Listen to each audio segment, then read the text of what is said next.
জীবনে একবার ভালোবাসার মানুষটাকে হারিয়ে ফেললে সে ভালোবাসা মানুষটাকে আর ফিরে পাওয়া যায় না, আর জীবনে পরিপূর্ণ সে ভালোবাসাটা কখনই আর ফিরেও আসে না। আজ এমনই এক ভালোবাসার গল্প আপনাদের সাথে শেয়ার করব। আশা করি সম্পূর্ণ ভিডিওর সাথে থাকবেন, সবার খুব ভালো লাগবে। তো বাজার করে নিয়ে আসলাম, বাজার গুছিয়ে রান্না করতেও চলে আসলাম। তো আসসালামু আলাইকুম, সবাই কেমন আছেন? আশা করি সবাই খুব ভালো আছেন। আলহামদুলিল্লাহ, আমিও ভালো আছি। তো গল্প নিয়ে সত্যি ভালোবাসার মানুষের হাতের ভালো মজার মজার রান্না খাওয়াটাও কিন্তু ভাগ্যের ব্যাপার থাকে, সে ভাগ্যটা আমার ছিল। তো এটা আসলে গল্প নয়, বাস্তব কথা। যে আমি যে মুরগিটা আজকে রান্না করব, সেই মুরগিটা আসলে আমি নামটা জানি না, তবে আমি লাল মুরগি হিসাবে পরিচিত। এই মুরগিটা আমি যার হাতে রান্না খেয়েছিলাম সে হয়তো পৃথিবীতে নেই, কিন্তু তার হাতে সেই রান্নার স্বাদ এবং মানে টেস্ট এখনও মুখে লেগে আছে। কিন্তু আমি নিজে যতবারই রান্না করেছি ওই রকম টেস্ট পাইনি। তো যাক, আজকে আবার রান্না করতেছি আর সেই পুরনো স্মৃতিগুলি মনে পড়তেছে। তো সে ব্যক্তিটি হচ্ছে আমার বড় আপু। যখন আপু পৃথিবীতে ছিল, আপুর হাতে অনেকবারই আমি মুরগি রান্নাটা খেয়েছিলাম। তো অনেক অনেক বেশি মজা পেয়েছিলাম, নিজেও কয়েকবার রান্না করেছি, কিন্তু ওই রকম টেস্ট আমি আর খুঁজে পাইনি।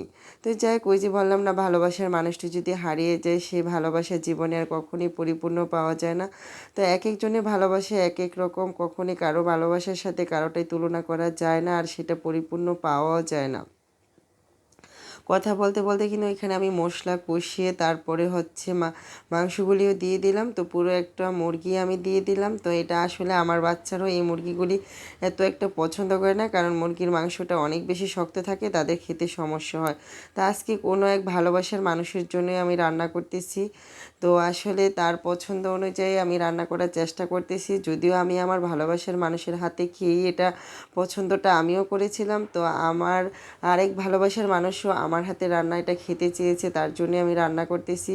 তো আসলে ভালোবাসা অনেকজনের অনেক রকমের থাকে না, মা বাবা ভাই বোন সন্তান, এইরকম ভালোবাসাগুলি তো আসলে ছিন্ন করার কোনো পথ থাকে না। সেটা আসলে যত রাগ থাকুক অভিমান থাকুক সেখানে কখনই বাদ দিয়ে চলা যায় না।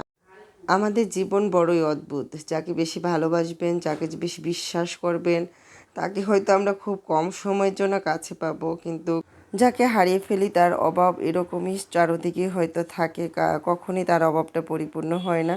তো যাই হোক, এখানে আমি অনেক কথাই বলে ফেললাম হয়তো। তো কথা বলতে বলতে কিন্তু আমার রান্নাগুলিও কমপ্লিট হয়ে যাচ্ছে। আর এদিকে এই যে সিম আলু আর হচ্ছে লাউ শাক, এইটা দিয়ে শুটকি রান্না, এটা আমার ভীষণ পছন্দের।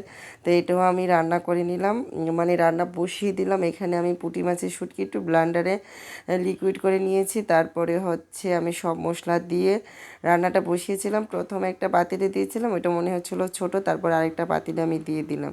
দিয়ে এখানে কিন্তু মুরগির মাংসটাও রান্না কমপ্লিট হয়ে যাচ্ছে। এই রান্নাটা করে কিন্তু আমি আমার ভালোবাসা মানুষদের জন্য নিয়ে যাব। তো যাই হোক, রান্না কিন্তু প্রায় হয়ে আসছে। আর এদিকে এই তো পাশে বাসা ভাবি মিষ্টি দিয়ে গেছে। আসলে মিষ্টি কিন্তু অনেকগুলি দিয়ে গেছিলো।